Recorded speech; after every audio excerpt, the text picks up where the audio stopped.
A difficult and bloody civil war in Somalia led to the overthrow of the dictator Siad Barre in 1991.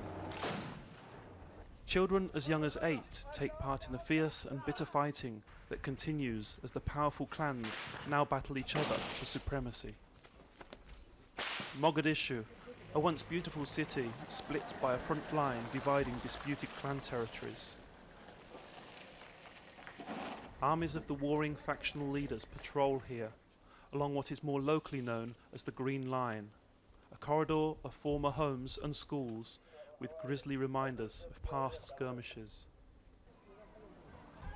Forced out of their homes by devastation and starvation, many Somali people have fled to makeshift refugee camps. The harsh reality is that with no ceasefire in sight, aid agencies are unlikely to intervene and conditions are likely to worsen. On almost every street, burnt-out tanks now provide million-dollar playgrounds, a poignant reminder of the failed US-led United Nations mission, Operation Restore Hope. Among those American forces was a young Marine, Hussein Adid.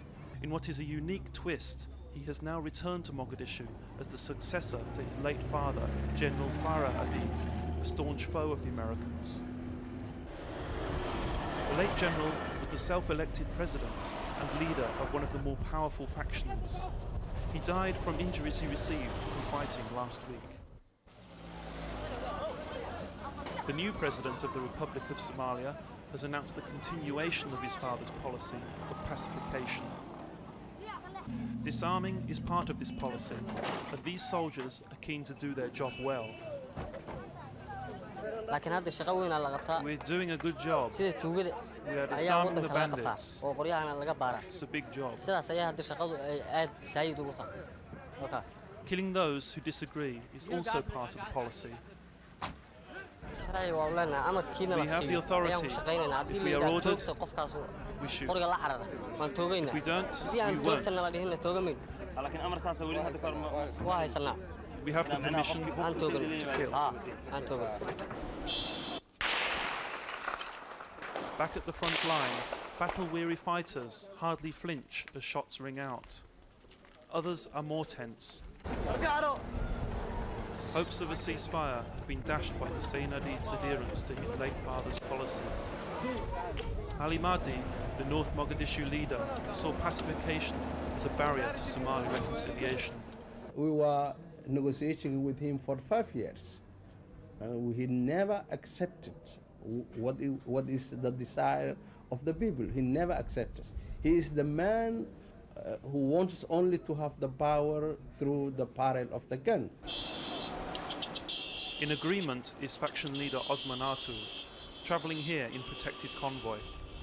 He parted from the late General Adid's clan and left his post as finance minister last year. The reason we do have this built is Adid want to take Somalia, conquer Somalia by force.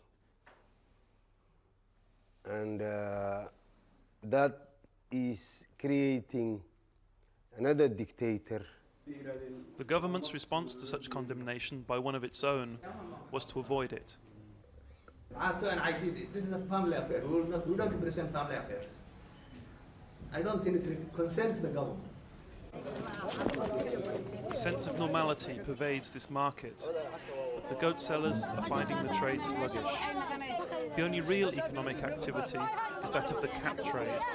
Cat, an amphetamine-like drug, perishes quickly in the heat, so each morning it is flown in from Kenya.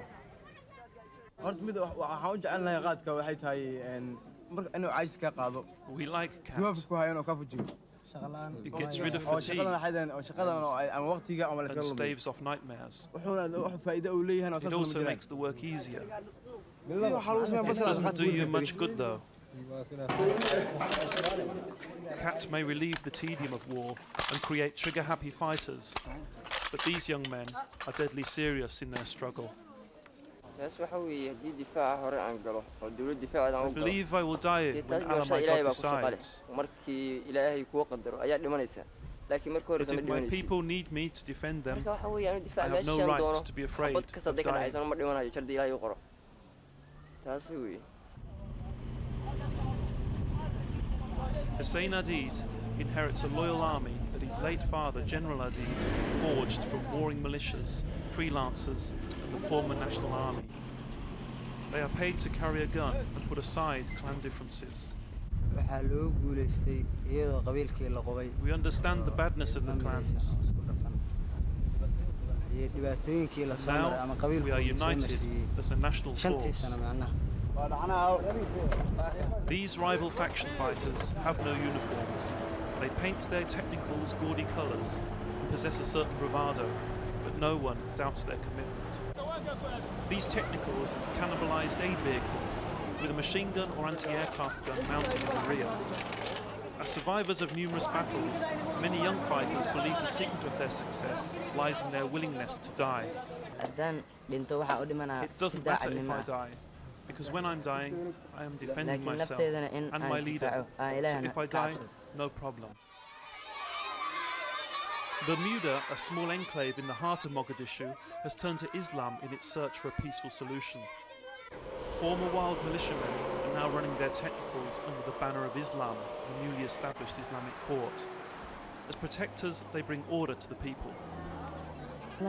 It's amazing. Before, they were robbers breaking into Muslim homes. Now they're normal people who believe in the Quran. Elman, a peace campaigner, sought a different solution to the peace problem. We want to make revolution with the sports because no one can stop the sports. Elman took young fighters under his wing and by teaching them football, reformed them. Last 5 years, we have seen only the clan leaders. They get a lot of opportunity. The clan leaders and the warlords, the gunman. But today, we are celebrating. We have no gun. In Mogadishu's highly volatile and unstable conflict, there is no place for such celebrations. Last month, Elman was killed. Osman Arto and Ali Mahdi see reconciliation and negotiation as the only way forward to a peaceful end to the conflict. Most of the clans, most of the Somali people are one side, and for a reconciliation conference, and they are for having a central authority. Our intention is to reach ultimately the goal of the Somali nation peacefully. But I am sure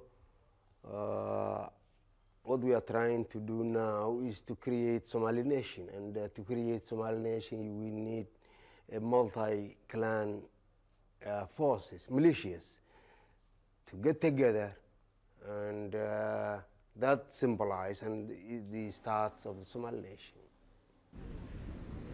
Osman Arto's advice last year to the late General Adid could be just as applicable to the young Hussein Adid today. Renounce what he so-called government, renounce all the violence, and join the peace process.